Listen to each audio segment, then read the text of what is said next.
सगळ्यांना भेटतंय का बरोबर? सगळ्यांना मिळतंय का? एकाच खाली करा. आहे आज काय नेमकं चर्चा झाली, काय मुद्द्यांवरती चर्चा झाली? आज बघा पार्लमेंट सेशन सुरू आहे आणि सर्व खासदारांसोबत मी गृहमंत्री अमित शाह साहेबांची भेट घेतली. सदिच्छा भेट होती आणि काही खासदारांचे देखील काही विषय होते ते देखील तिथं मांडले आणि एकंदरीत मागच्या आठवड्यात पण मी आलो होतो. त्यावेळेस मी त्यांना भेटलो नव्हतो मी आणि म्हणून आज एक सदिच्छा भेटही झाली आणि बाकी खासदारांच्या संदर्भातले काही विषय होते ते मांडले. केंद्रीय गृहमंत्री अमित शाह यांनी सर्वाधिक काळ गृहमंत्री पदावरचा विचार केलेला आहे, त्याचं अभिनंदन देखील तुम्ही आणि कालच्या एनडीएच्या बैठकीत देखील आदरणीय प्रधानमंत्री मोदी साहेबांनी याचा उल्लेख केला की केंद्रीय गृहमंत्री म्हणून अमित भाईंनी जास्त काळ काम केलं आणि चांगलं काम केलं, आणखी खूप चांगलं काम करायचं आहे असं म्हणाले ते. त्यामुळे त्यांनाही शुभेच्छा द्यायचं होतं, त्यांचं अभिनंदनही केलं मी. आणि एकंदरीत एनडीएला देखील एनडीए आणि म्हणजे एनडीए व्हायच्या अगोदरपासून शिवसेना आणि भाजपाची युती होती आणि बाळासाहेबांनी ज्या विचारधारेबरोबर युती केली त्याला देखील 25 वर्ष होऊन गेले आणि म्हणून एनडीएचा सगळ्यात जुना पार्टनर म्हणून शिवसेना बाळासाहेबांच्या विचारांची आणि त्यात आमची विचारधारा एक आहे आणि त्यामुळे आज आम्ही गृहमंत्री महोदयांना भेटलो, त्यांना अभिनंदनही केलं, त्यांना शुभेच्छाही दिलेल्या आहेत. माधुरी हत्तींबाबत देखील त्यांनी सकारात्मकता दाखवली. एक बैठक शिष्टमंडळाबरोबर झाली, एक बैठक वेगळी झाली आहे असं समजतं आहे. नेमकं काय चर्चा झाली? खासदार सोबत होते आणि त्यानंतर मी अमित भाईंच्या बरोबर चर्चा केली. चर्चा म्हणजे आता लोकल बॉडी इलेक्शन्स आहेत महाराष्ट्रामध्ये.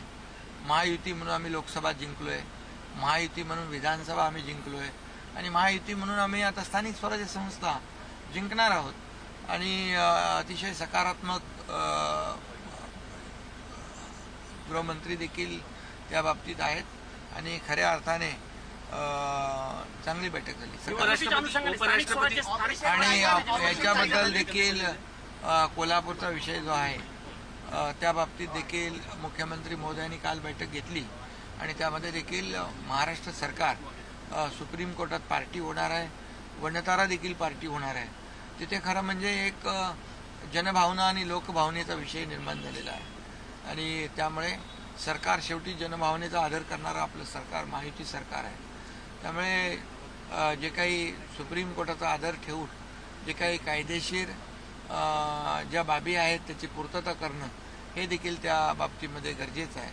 पण सरकार जनभावनेचा आदर करणार, जनभावना. पंतप्रधानांना 4 वाजता भेटताय तुम्ही, आज त्यांच्यासोबत देखील बैठक आहे. हा, त्यांना देखील सदिच्छा भेट मी त्यांच्यासोबत देखील घेणार आहे आणि सदिच्छा भेट त्यांची घेणार आहे. उपराष्ट्रपती उद्धव ठाकरे पण आज राजधानी दिल्लीत काहीच वेळात पोहोचणार आहेत आणि ते सांगतात की ते रेडी आहेत, सगळ्या सीट्सवरती लढणार आहेत. आपण आपली कशी भूमिका असेल स्थानिक स्वराज्य संस्था निवडणुकीत? ते आता त्यांच्या महाविकास आघाडीचं बोलतायत ना, मी तर महायुतीमध्ये आहे. ते देखील तुमच्या दिल्ली येण्यावरती टीका करतात, मात्र ते 3 दिवस दिल्लीत थांबणार आहे. आता मग त्यांच्यावर काय बोलायचं आम्ही?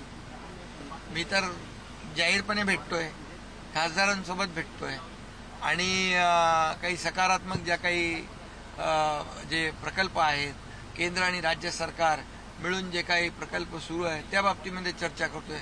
पण त्यांची चर्चा कशावर आहे हे तुम्ही त्यांना विचारा ना.